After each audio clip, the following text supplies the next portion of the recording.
Senhor, eu oro para que Teu Espírito venha nos revelar quem é o Filho. Espírito Santo, você é Deus que revela Deus e está aqui agora dentro de nós. Então abre os nossos olhos para ver o Filho. Não deixe a gente domesticar os versículos, não deixe a gente entrar no pecado daquilo que é familiar. E abre os nossos olhos para ver. Amém. O apóstolo Paulo, em 2 Coríntios, capítulo 11, diz o seguinte, verso 2, estou doido, capítulo 11, verso 2, 2 Coríntios 11, 2. Ele diz assim, porque eu tenho ciúmes de vós, e esse ciúme vem de Deus. Então Paulo está dizendo que Deus, o nosso Deus, ele é ciumento. E por que ele é ciumento? Porque o ciúme é um afeto do Senhor, um sentimento do Senhor que protege o matrimônio. Êxodo 34:14 vai dizer que o nome de Deus é zelo. Em outras traduções diz que o nome de Deus é ciúme. Por quê? Porque Deus não quer absolutamente nada entre a sua noiva, ou Jesus não quer nada entre ele e a sua noiva. E o que protege a santidade no matrimônio? Ciúme. Mas obviamente que o ciúme de Deus não é o ciúme carnal que o ser humano tem, que é aquele ciúme possessivo e desconfiado. Mas é um ciúme santo que todo marido deveria ter. Por exemplo, quantos são casados aqui? Você ficaria confortável se você encontrasse um outro homem falando baixinho no ouvido da sua esposa? E aí? Sim ou não? Cadê os irmãos? Não! O que protege essa relação? O meu ciúme. O que é esse ciúme? É o zelo. Qual é o zelo? Eu não divido a minha mulher com ninguém.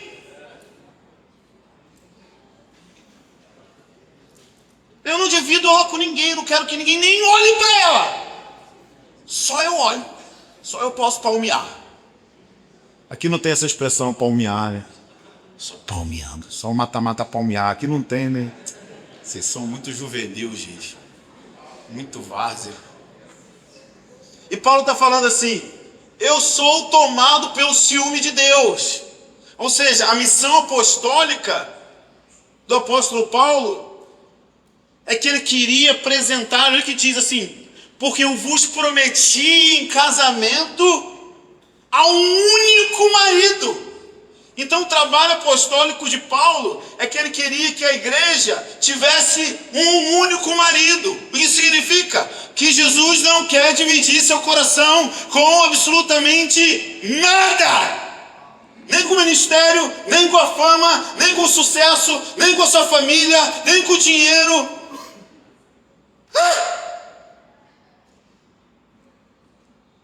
Deus não quer que você ame só Ele. Ele é acima de tudo. Deus quer que você ame só Ele, unicamente, que você não tenha amantes rivais. E Paulo está falando assim, eu fui tomado do mesmo ciúme que Deus sente. Então quando eu olho para a igreja e a igreja não tem um único amor, eu tenho o zelo de Deus me consumindo para que a igreja tenha um único amante. E esse único amante, esse único amor é Yeshua, é o homem judeu glorificado, Deus em carne. Esse é o zelo que deveria consumir todo pregador quando está atrás de uma plataforma pregando. Nossa missão é apresentar a igreja em um casamento a um único marido. Mas a realidade é que quando a gente olha para a igreja hoje, ela está repleta de outros amantes. Quando a gente olha para a igreja hoje, ela está consumida e dividida por centenas e centenas de ídolos. Ao começar pelo nosso próprio coração, que está dividido em várias paixões, em múltiplas paixões, e Paulo está dizendo, não, eu quero apresentar a igreja a Ele como uma virgem pura. Você está aqui comigo? Uma virgem é alguém que nunca teve relação sexual com ninguém. Uma igreja que não se deita com ídolos. Vamos lá, alguém? Você está aqui? Nós não vamos cumprir a grande comissão sem que a igreja seja apaixonada por Jesus. A gente pode tentar fazer tudo. É a paixão inflamada por Jesus que fez cada apóstolo, cada evangelista, cada discípulo encarar os leões, encarar o martírio. A gente pode ficar aqui cantando a noite inteira, que a gente quer ver o que Estevão viu e todos esses negócios que eu acho legal. Mas se a gente não for consumido de paixão por Jesus, nós não suportamos um beliscão que dirá atravessar a rua para falar para os discípulos e os vizinhos, quanto mais ser mártir. A gente não aguenta uma calúnia, quanto mais ser mártir.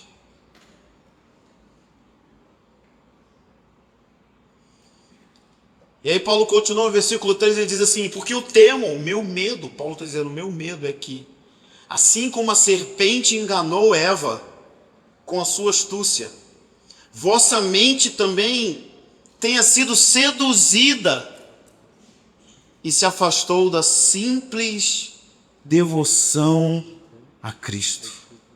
Oh, meus irmãos, são dias de engano. Eu nunca vi tantas pessoas em uma geração se afastando do amor a Deus por conta da decepção. A minha própria cidade, em Timor, no próprio Rio de Janeiro, na igreja onde a gente plantou, as pessoas estão se afastando do fogo de Deus, porque elas estão olhando para aquilo que os falsos profetas estão fazendo. A questão é que Mateus 24, ele vai dizer o seguinte, olha o que ele vai dizer. Verso 11, surgirão muitos falsos profetas, e enganarão muitos, e porque vai se multiplicar a iniquidade, ou seja, ele está conectando a multiplicação da iniquidade com a atividade de falsos profetas. Ou seja, se tem engano, agora se prepara, porque o engano vai aumentar mais ainda. E qual que vai ser o nosso desafio como geração? É tirar os olhos dos falsos profetas e colocar os nossos olhos em Jesus.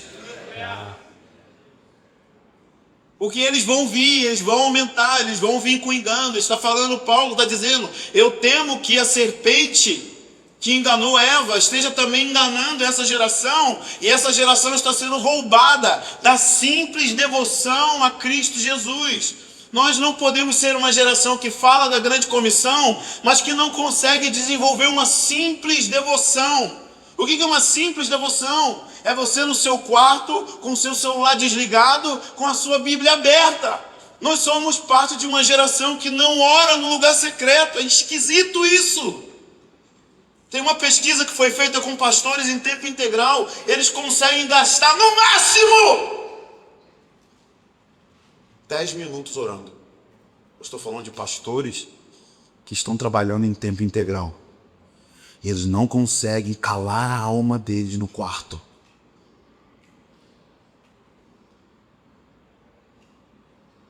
Simples devoção a Cristo.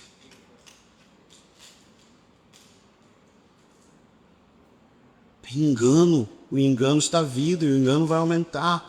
E a gente vai precisar voltar para simples devoção.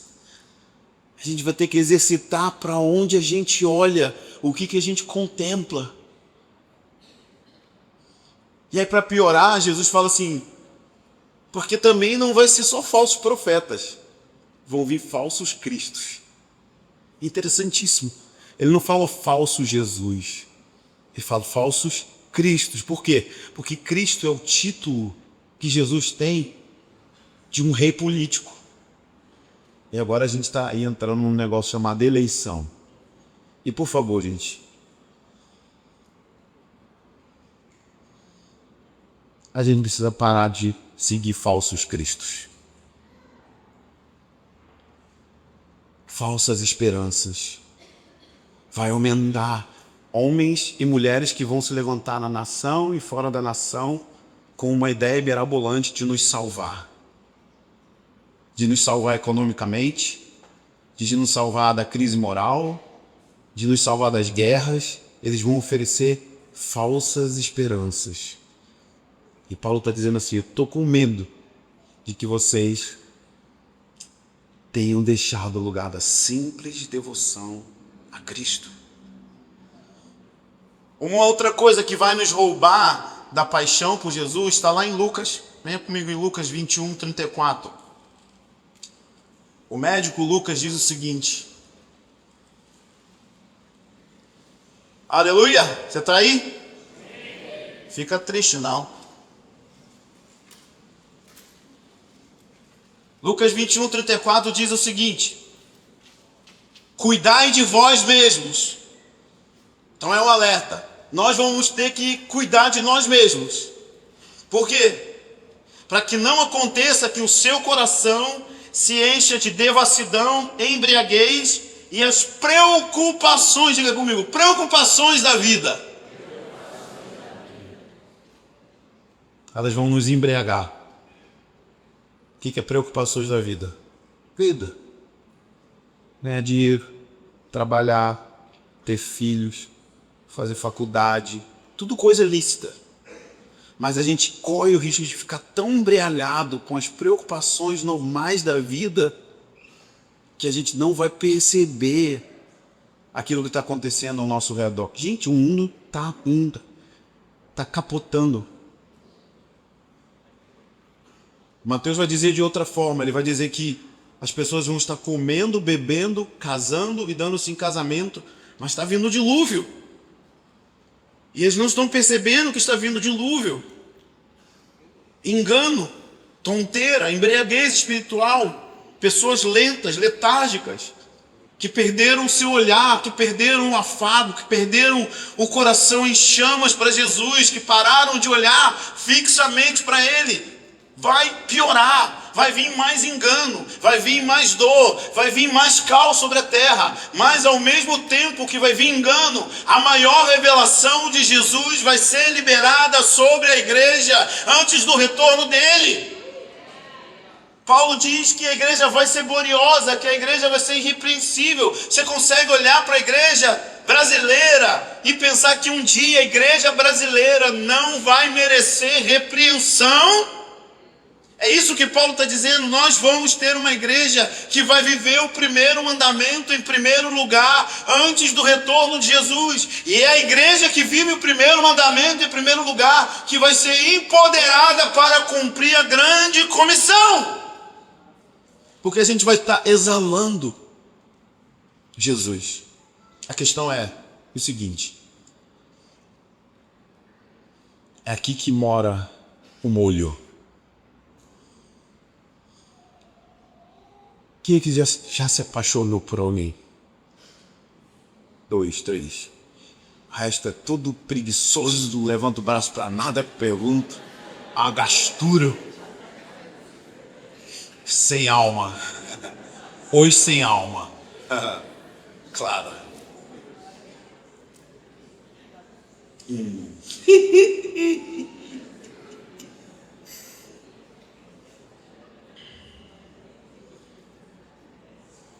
Se você pegar Efésios 1, Filipenses 1, Colossenses 1, essa trindade, Paulo vai gastar o vocabulário dele grego em orações pela igreja. Paulo não ora para remover a dor, Paulo não ora para remover a tribulação, Paulo não ora nem pelos perdidos. Paulo ora para que a igreja tenha o pleno conhecimento do Filho.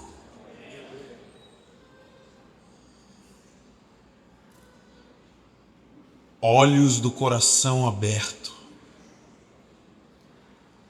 Então, se você já se apaixonou por alguém, como que funciona a dinâmica da paixão? Por exemplo, eu me apaixonei há 20 anos, sou casado há 20 anos com a Maíra, mulher linda, maravilhosa, cheirosa, olhinho escuro, toda.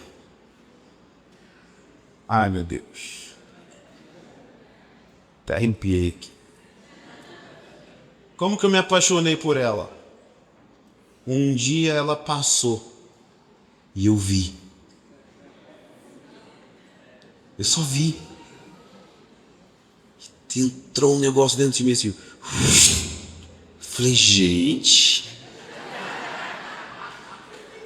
o que está acontecendo? E o que a paixão causa em nós? Loucura!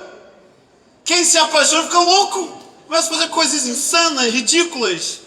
Eu fiz tanta coisa ridícula, por exemplo, eu era diretor de uma escola de missões. Gente, eu estava tão louco que eu usei do meu cargo para me aproximar da Maíra. Olha que isso, humilde. Eu só queria chegar perto dela, eu falei, eu dei autoridade. Ela é minha aluna. E tem amigos em comum. Vou chegar nos amigos em comum para chegar dela. Porque tinha uma loucura dentro de mim. Gente apaixonada é louca. Ou você dorme muito, ou você dorme pouco, ou você come muito, ou você come pouco. Você fica desequilibrado. Sabe como que você sabe que um lugar tem paixão? É quando você entra lá e tem gente desequilibrada. Quem gera paixão em nós é o outro. Vocês estão entendendo o que eu quero dizer? A gente talvez está olhando para a pessoa errada. E por isso que a gente não está se apaixonando mais por ele. E eu tô 28 anos olhando para ele. Um dia falaram para mim, isso aí vai passar, viu? Passou não.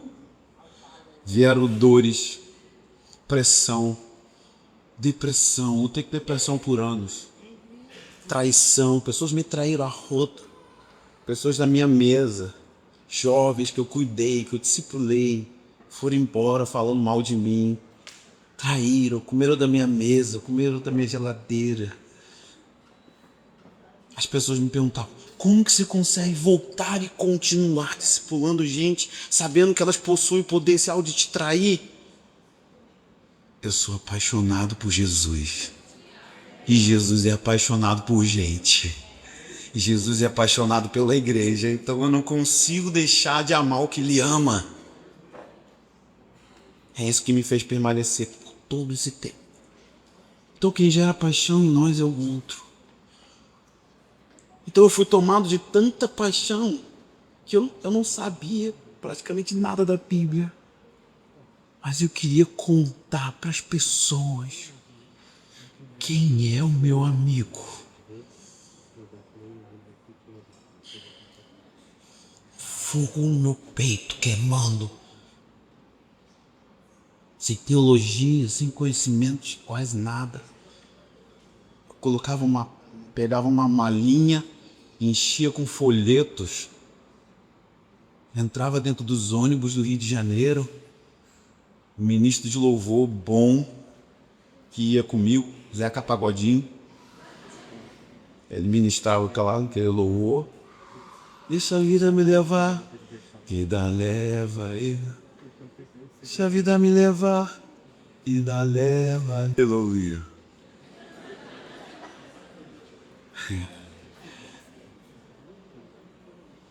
Quem já viu aquele livro, Divinas Revelações do Inferno? Já ouviram falar desse livro?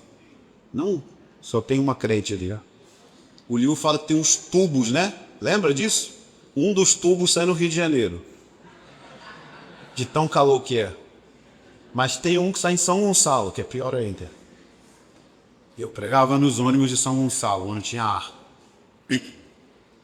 Não é porque eu sou evangelista, eu não sou evangelista. Esquece esse negócio, eu não sou evangelista. É porque eu estava apaixonado. E eu queria contar para o mundo quem é o meu amigo. Quando ele conta, eu estava amaldiçoando o nome dele.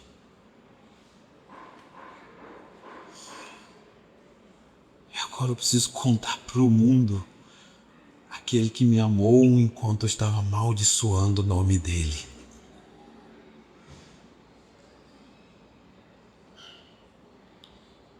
Então eu queria convidá-los nessa noite, juntos nessa sala, contemplarmos Jesus. Podemos fazer isso juntos, irmãos? Intencionalmente. Quero conduzir vocês a contemplar o Filho de Deus, a olhar a sua beleza. E a gente precisa pensar algumas coisas aqui. O que é beleza? Porque a gente corre o risco de, como geração, virar papagaio de pirata e ficar repetindo expressões teológicas e bíblicas, mas sem saber o que está por trás dessas expressões bíblicas. Então, um dos teólogos que mais usou essa expressão na história foi um homem chamado Jonathan Edwards. E todos os outros que começaram a usar, inclusive John Piper, vão derivar do conhecimento de Jonathan Edwards a respeito de beleza. E a definição dele é o seguinte: ele diz que beleza, a beleza de Deus, é a junção das verdades de caráter e perfeições morais e eternas, misturado com um grande mistério de equilíbrio entre os seus atributos. O que isso significa? Que todo o caráter de perfeição moral habita no Filho de Deus.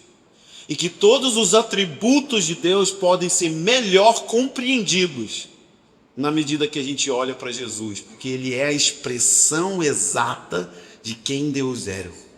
E o equilíbrio desses atributos é que torna Jesus um ser agridoce. E eu descobri esses dias que agridoce não é doce e salgado, mas agridoce é doce e amargo. Então você vai encontrar em Jesus aquele que para dar atenção ao moribundo, e ele estende misericórdia. Mas ao mesmo tempo você vai encontrar Jesus chamando uma mulher de cadela.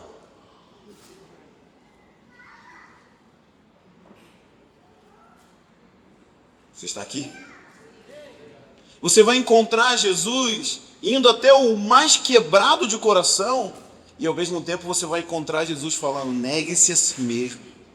E ele fala assim, ele é radical, ele fala assim: se você amar, olha isso, está aqui comigo, por favor. Se você amar pai, mãe, filhos e filhas mais do que a mim, você não pode ser meu discípulo. Você está entendendo? Você não pode colocar nem sua mãe, nem seu marido, nem o seu filhinho acima dele.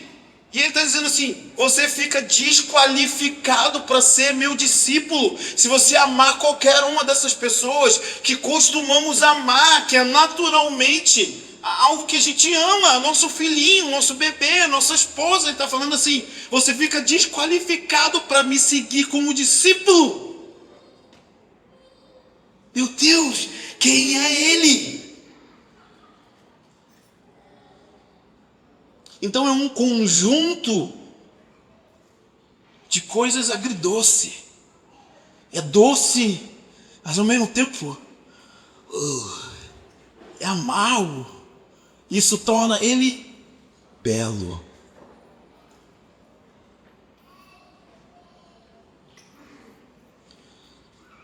Nossa geração corre o risco de achar que pregar o evangelho é pregar alguma ideologia. Nós só precisamos pregar Jesus. Jesus tem o potencial divino de ofender as pessoas. Não pregue coisas da direita, não pregue coisas da esquerda. Pregue Jesus. O evangelho tem elementos suficientes para ofender pessoas.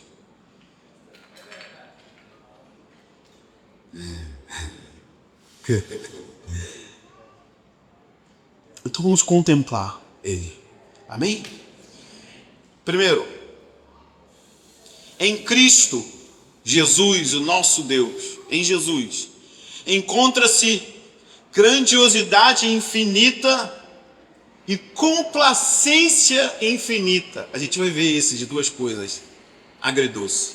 Em Cristo encontra-se grandiosidade infinita, ele é muito grande e ao mesmo tempo ele é complacente infinitamente. Em Cristo, e Cristo, por ser Deus, ele é infinitamente glorioso, grandioso, elevado acima dos céus, ele é Rei de reis, Senhor dos senhores, ele é tão incrível, ele é tão grande, cheio de glória, que ele está imune. Jesus está imune a qualquer necessidade. Jesus não precisa de nada, ele não precisa de ninguém, ele não precisa do seu louvor, ele não precisa da sua oração, ele não está carente no céu. Jesus, ele é completo nele mesmo, Jesus é completo em Deus.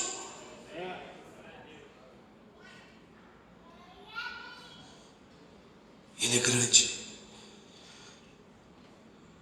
Ele é tão grande, que mesmo que se o seu entendimento fosse expandido, você não conseguiria gastar o seu saber. Não vai existir um dia, meu irmão, que você vai chegar e vai falar: pronto, sou PhD em Jesus e já conheço tudo sobre ele. Não, ele é uma fonte inesgotável de saber e conhecer. As escrituras dizem que Jesus vai voltar, vai estabelecer 1000 anos de um reino na terra, depois ele vai entregar o reino ao Pai, e as escrituras dizem que o Pai vai morar na terra, e a gente vai passar a eternidade, tipo 1 zilhão, 3 zilhões, bilhões de anos conhecendo quem ele é. E nunca vai chegar uma hora que você vai falar: já sei tudo sobre ele. Não, é inesgotável.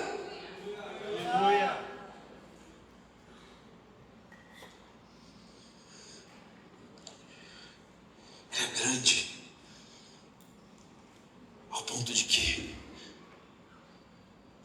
se você pegasse um jatinho na maior velocidade possível e fosse até o solo, você levaria 21 anos viajando até o solo. O que você estava fazendo 21 anos atrás? Era de parte que estava nascendo. É para você ver a medida do universo. E aí a Bíblia vai falar que esse Deus mede o universo com a palma da mão. E vai dizer que tem bilhões de estrelas. E ele sabe o nome de cada uma delas. Eu já estou esquecendo o nome dos meus filhos.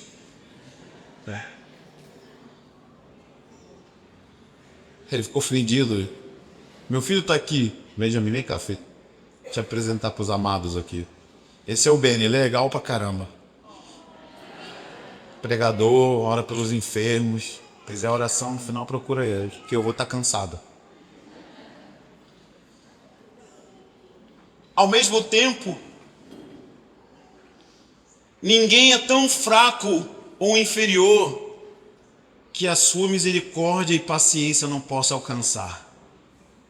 Ele para dar atenção a um cego. Não existe ninguém nessa sala que é tão pequeno ou inferior que ele não deseje parar para dar atenção. O escritor de Hebreus, no capítulo 4, versículo 14, vai dizer o seguinte: Jesus foi tentado em todas as coisas, e ele sabe tudo o que você está passando agora. Ele foi tentado em todas as coisas, e ele está dizendo: eu sei o que você está passando, porque eu sei o que você está passando. Entre diante do trono da minha graça, porque eu tenho misericórdia suficiente. Sabe o que significa misericórdia? Significa colocar o coração nas misérias do outro. Ele é grande, não precisa de nada nem de ninguém, mas ao mesmo tempo ele para dar atenção a um moribundo, e ele pega o coração dele e coloca dentro do coração da pessoa quebrada. Se você está quebrado essa noite, eu quero te dizer, tem misericórdia suficiente nessa sala. Deus vai pegar o coração, Jesus vai pegar o coração dele e vai colocar dentro das suas misérias. Contemple Jesus. E o nosso coração vai ficar aquecido. Ele escolheu as coisas loucas e desprezíveis desse eu sou um zero à esquerda, que Jesus encontrou nos becos do Rio de Janeiro.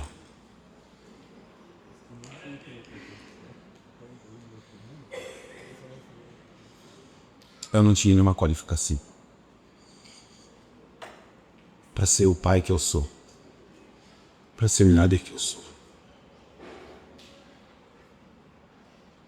Gente, eu tiro o lixo e esqueço o lixo do lado do lixo.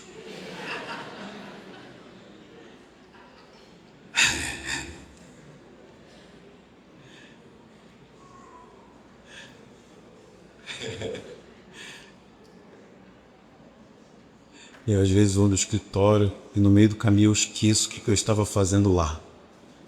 E aí eu preciso voltar e pensar por alguns minutos o que eu ia fazer lá.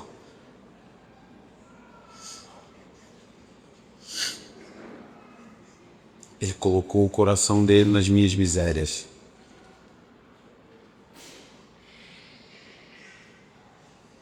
É muito louco isso. Pensa.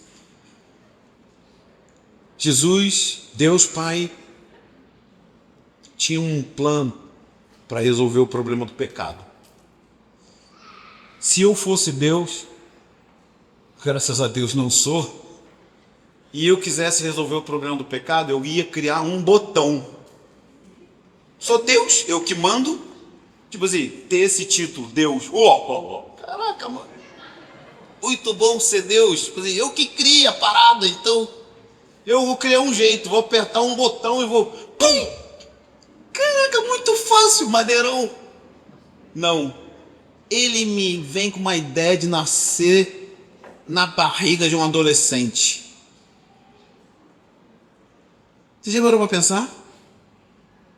Ele quis se envolver com a gente.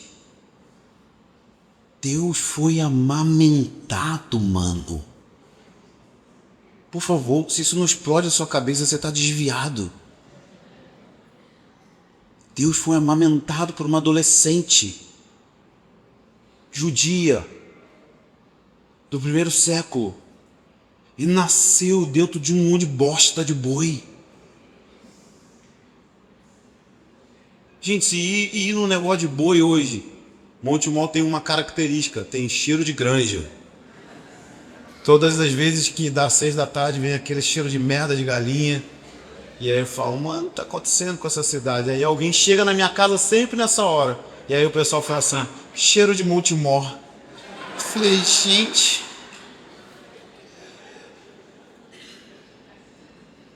Naquela época...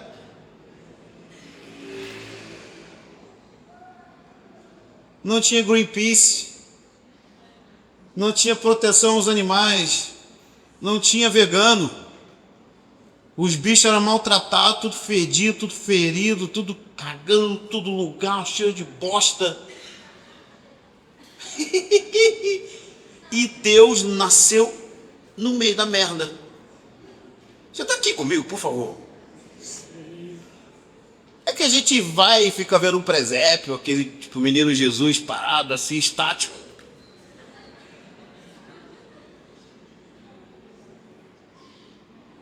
Ele quis se envolver com gente que não vale nada. Mas ele não precisava.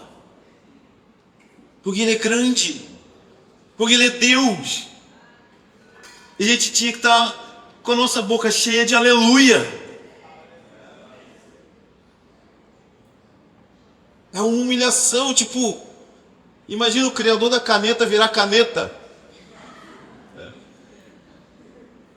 As crianças, graças a Deus por elas, vocês tudo com cara de nada aqui, pelo menos eles me divertem. É muito bom. As crianças herdarão o reino, você ficará de fora.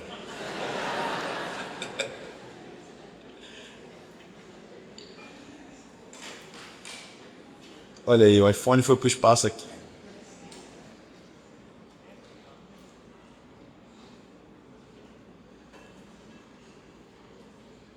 Em Cristo existe majestade infinita e mansidão transcendente. Agora o problema. Quando a gente pensa na palavra mansidão, a primeira coisa que vem na nossa mente é alguém frouxo. Por exemplo, quando a gente encontra uma pessoa introspectiva, que fala baixo, a gente fala assim, nossa, aquele irmão é tão manso. Não, ele é só uma topeira, é diferente. Tem muita topeira gospel hoje em dia. É frouxo, assim, fraco. Não. Sabe o que é mansidão? Mansidão é poder controlado.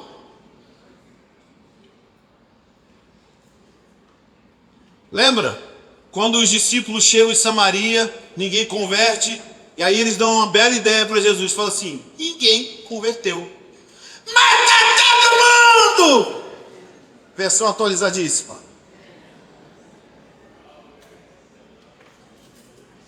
Jesus fala assim, por que eu ia fazer isso? Eu até posso, mas eu não sou desse espírito, ele fala isso. Aí uma outra hora, Pedro pega a peixeira e vai arrancar a orelha do Malco lá e fica aí. Pedrão, né? Pedrão sempre volúvel. Uma hora foge, outra hora mata os outros e aquele negócio. E Jesus fala para ele, você tá doido? Eu tenho tanto poder em mim que se eu quiser eu estalo o dedo e milhares de anjos vão vir e vão matar geral.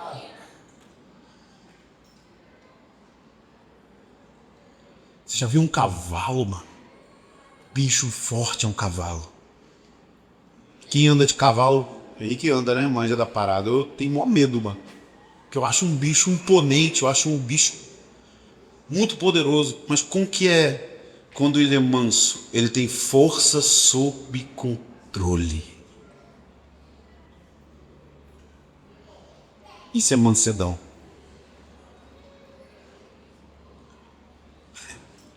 E ao mesmo tempo, a Bíblia diz que ele está sentado num alto e sublime trono.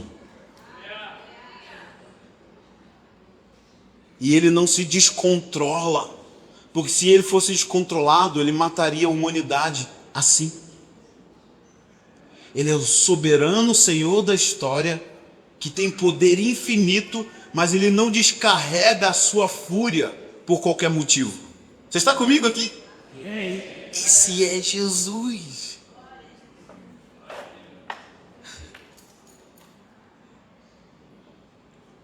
Eu estou calibrando meu coração de paixão por Jesus, contemplando. Por último, na pessoa de Cristo, reúne-se mérito infinito e obediência aos seus sofrimentos. Jesus, ele era perfeitamente inocente e não merecia nenhum tipo de sofrimento. Ele não merecia ser esmagado por Deus por qualquer culpa sua. Ele não merecia nenhum mal dos homens, muito pelo contrário. Ele merecia ser adorado, ser louvado, ser exaltado. Ele não merecia nenhum tipo de sofrimento que ele sofreu na cruz e antes da cruz. E ao mesmo tempo, ele decidiu voluntariamente sofrer o esmagar de Deus Pai. Deixa eu te dizer o que isso significa. Ele não foi esmagá-lo por Deus por culpa dele.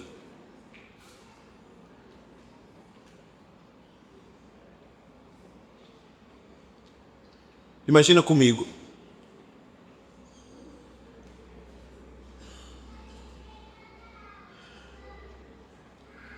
Um homem entra na sua casa e mata o seu filho.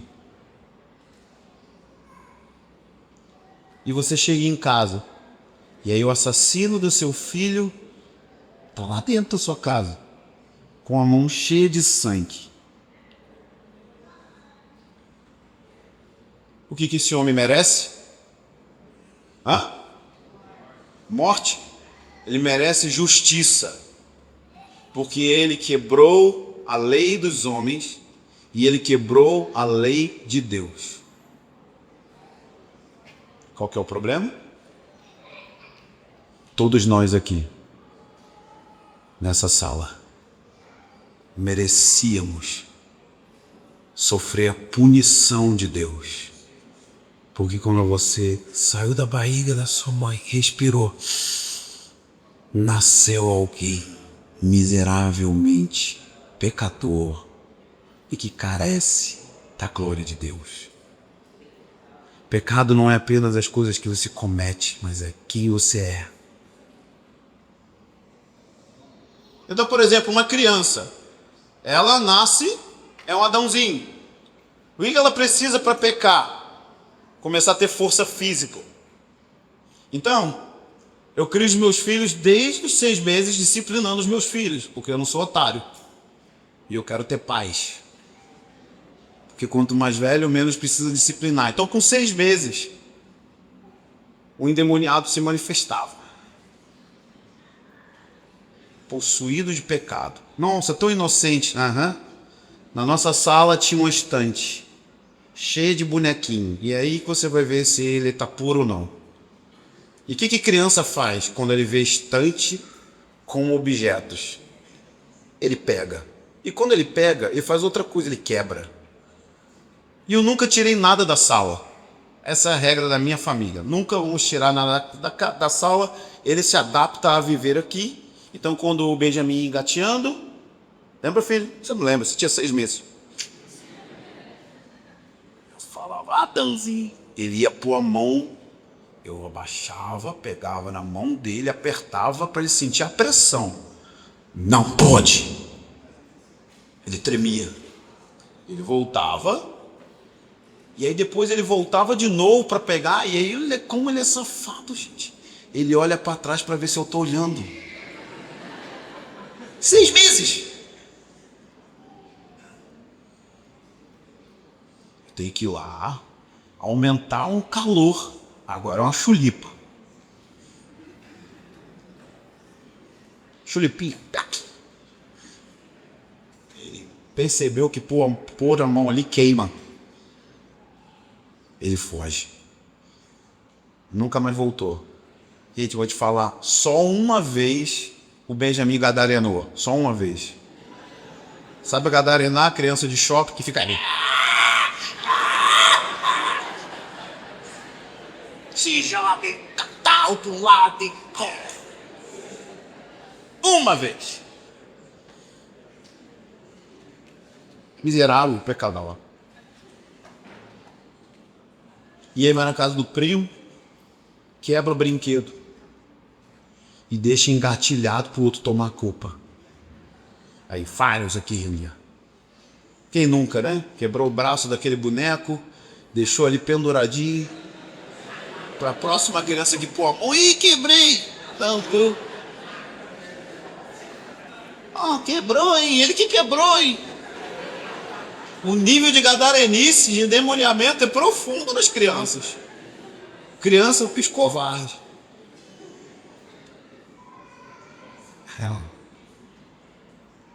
Todos pecaram. Todos nós carecemos da glória de Deus. Não tem gente boa, gente má. Tem gente má arrependida e gente má não arrependida. Todo mundo aqui esculachado. E a parada é aqui o seguinte. Você encontrou o homem na sua casa que matou o seu filho, com sangue na mão. E ao invés dele morrer, você vai lá, assina um documento chamado escritura. E você dá a sua casa própria para ele. Isso é graça. Graça não é o favor imerecido. Graça é receber o melhor presente quando você merecia o pior castigo. O que esse cara merece é morrer, cadeira elétrica, morte, prisão perpétua. Mas ao invés de receber prisão perpétua, ele recebe uma casa própria. Foi isso que Deus fez na cruz por todos nós. Jesus absorveu a ira de Deus que era para cair sobre a minha cabeça, sobre a nossa cabeça. E foi tão poderoso, ele levou sífilis, AIDS, câncer, depressão, todas as enfermidades ele absorveu no corpo dele. Alguém que nunca tinha enfermado, enfermou por nós. Mas além dele assumir todas as dores e imperfeições, não só daquela geração, mas Jesus morreu por aqueles que ainda iriam nascer. Ele pagou os pecados do passado, do presente e do futuro em um único ato na cruz. Mas a pior coisa, o pior sofrimento é quando ele disse: Deus meu, por que me desamparaste? E pela primeira vez ele sentiu a ausência do Pai.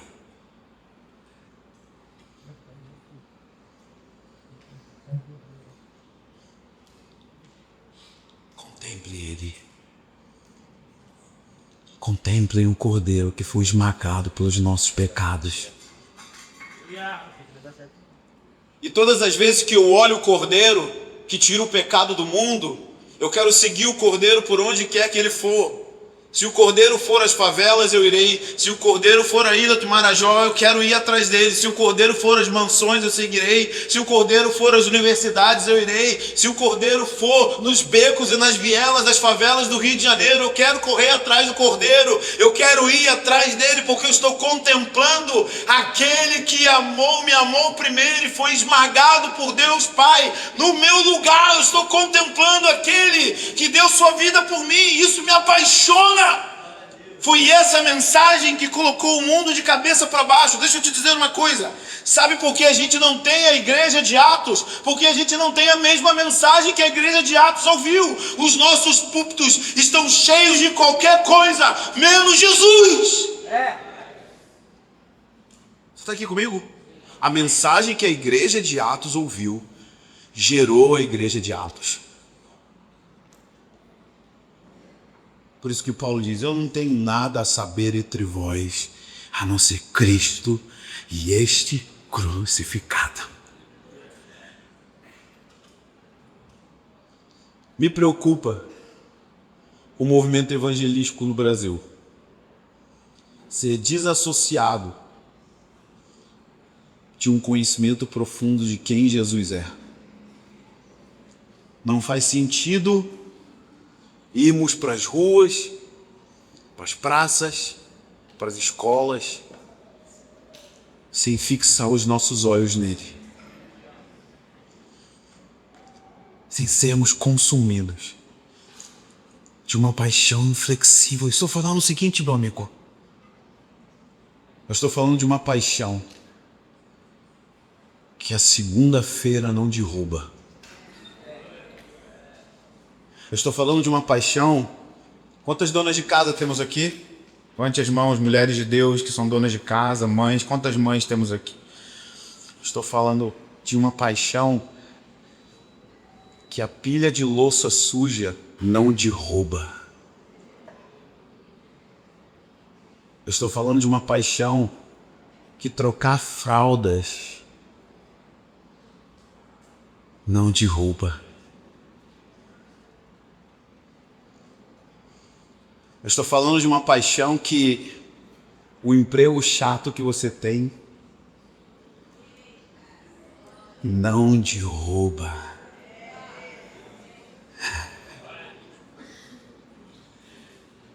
Assim como as traições não derrubaram a paixão em meu coração. Doeu. Sou filho, sou ser humano. Sangrou. Tive vontade de desistir? Na verdade eu tenho toda semana. Mas tem um fogo que é maior. Que não deixa. Aí eu recalibro o meu coração lendo essas coisas. Eu aprendi isso tudo com Jonathan Edwards.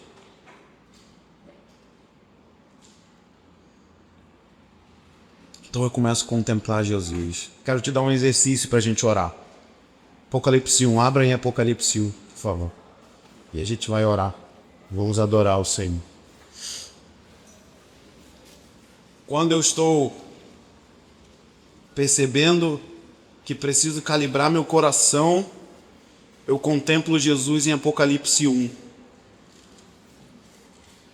Os músicos podem já indo. Uma das coisas mais interessantes do livro de Apocalipse, e que as pessoas entendem errado, é que o livro de Apocalipse não é sobre tribulação, não é sobre o anticristo, não é sobre essas coisas. Tem essas coisas, eles estão ali, essas coisas estão ali, são importantes. Mas o livro de Apocalipse, ele é sobre revelação de Jesus Cristo. E a palavra Apocalipse significa remover véu, remoção do véu. E logo no capítulo 1, João vai descrever 18 características de Jesus que são melhor ampliadas nas cartas para as igrejas da Ásia, no capítulo 2 e no capítulo 3. Mas aqui eu queria que nós contemplássemos aspectos e características de Jesus. Por exemplo, no versículo 10, está assim: no dia do Senhor eu me encontrei em espírito e ouvi atrás de mim uma forte voz como de trombeta. Então eu paro, leio esse versículo em voz alta, oro um pouquinho em línguas e eu começo a agradecer por essa característica de Jesus. Qual é a característica? Voz como de, diga, trombeta. Se você olhar no original, vai dizer que ele tem uma voz de chofar. Quantos já viram os doidão tocando chofar? Aleluia, tem muita raiva. Toca tudo errado. Mas o chofar tem um significado para a cultura judaica. O chofar é um instrumento que era um som de aviso. Às vezes um som de alarme. Quando o inimigo estava chegando, então eles tocavam o chofar. Quando era tempo de celebrar uma festa, eles tocavam o chofar. Então o chofar é um instrumento que fala de direção. Então nós agradecemos. Jesus, obrigado, porque você tem uma voz profética. E você me direciona. Quantos estão contemplando ele aqui?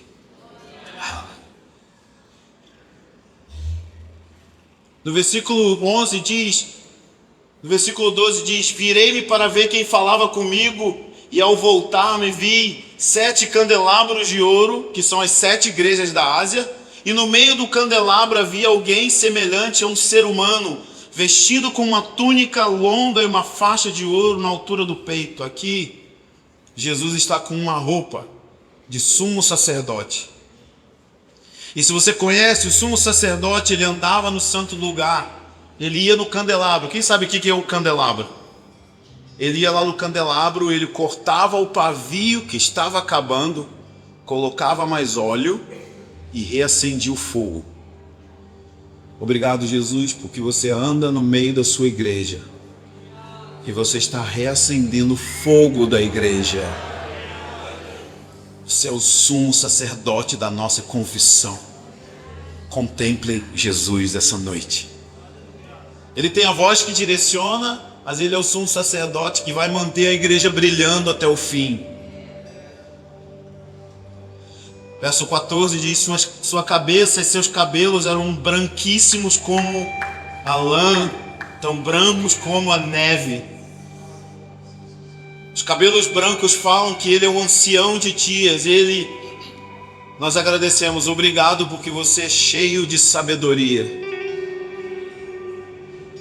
E você pode nos guiar em sua justa sabedoria. Se você olha a história, os juízes usavam aquela peruquinha branca, inspirados em Apocalipse, porque o cabelo branco fala daquele que sabe julgar bem, sabe julgar com sabedoria. Obrigado porque você julga com justiça, Jesus. Você julga com sabedoria. Os seus olhos são como chamas de fogo, porque Jesus só fazia aquilo que via o Pai fazer. E a Bíblia fala que Deus Pai é fogo consumidor. Ele encheu a alma, Jesus encheu sua alma com o fogo de Deus, de maneira que o fogo de Deus sai pelos seus olhos. E Ele está olhando para você agora nessa noite. O mesmo fogo que queima em Deus Pai, queima dentro de Jesus e exala pelos olhos dele. E Ele olha para você. Obrigado porque seus olhos queimam de amor por mim. E o seu fogo vai destruir os amantes rivais no meu coração. Nós não temos capacidade de destruir os amantes rivais. Ele tem. Ele vai olhar com tanto fogo pra gente que a gente vai apaixonar por ele. Verso 15, última parte, diz o seguinte: a gente não tem tempo de olhar tudo. Sua voz é como voz de muitas águas. Quantos já foram? Eu fui no Paraguai 3 semanas atrás. Eu fui nas cataratas do Iguaçu. Meu amigo, eu fiquei com medo de chegar perto do negócio assim da grade. Temor, eu falei assim, não. O barulho ensurdecedor das águas é um negócio. Quem não foi precisa ir. É um encontro com a majestade de Deus, é claro. E eu lembrei, a voz de Deus é assim. O que significa? Que Ele está sempre falando de forma estrondosa. Não é que Ele não está falando, é que a gente não está parando para ouvir o estrondo da sua voz. Obrigado porque você sempre fala de forma estrondosa, Jesus. Contínua.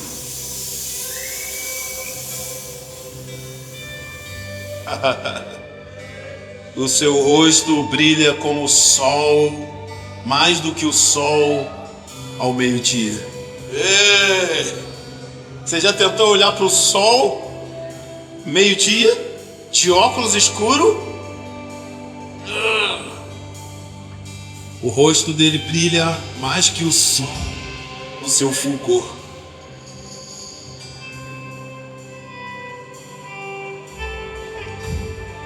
Sim, o Senhor está levantando mensageiros que vão pregar o Evangelho às nações. Sim, o Senhor está levantando um movimento missionário. Sim, o Senhor está fazendo isso. Mas o que vai sustentar a gente na missão de Deus é o tanto de tempo que a gente gasta olhando para Jesus. Porque isso vai gerar a compaixão que temos orado. A paixão, a compaixão é fruto da nossa paixão por Jesus.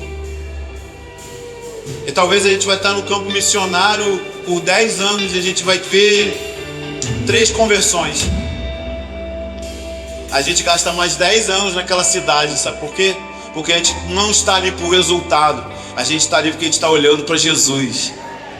E Jesus está comprometido com aquela cidade, então eu estou comprometido com a cidade que Ele está comprometido, ainda que eu não veja resultados.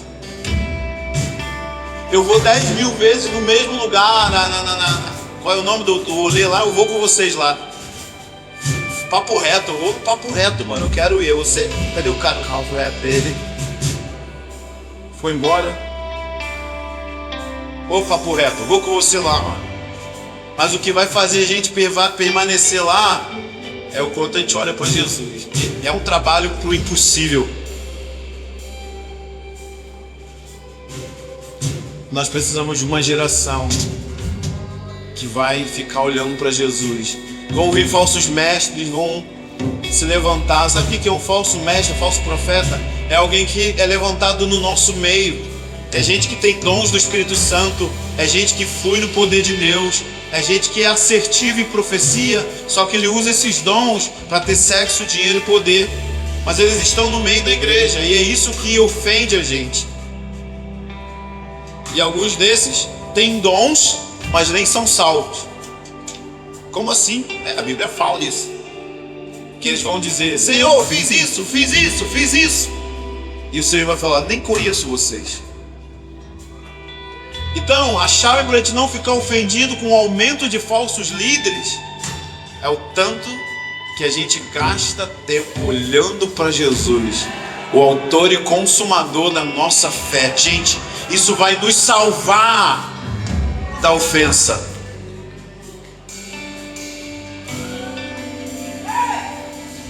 Isso vai fazer a gente permanecer na missão queimando.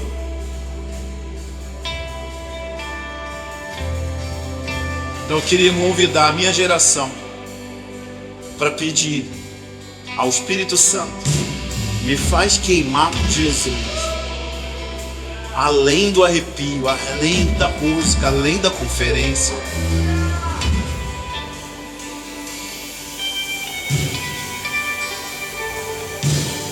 Me consome com ciúmes de Deus, como o apóstolo Paulo orou. Não quero ser enganado pela serpente. Como que a serpente enganou Eva, levando Eva a ser independente de Deus? Eu não quero ser independente de Ti, Senhor. Eu quero ser um escravo do Senhor. Eu quero estar apegado ao meu Senhor. Eu quero estar completamente tomado de uma paixão louca pelo Senhor. A paixão vai ser tão intensa que o chamado não vai ser preço, vai ser um privilégio.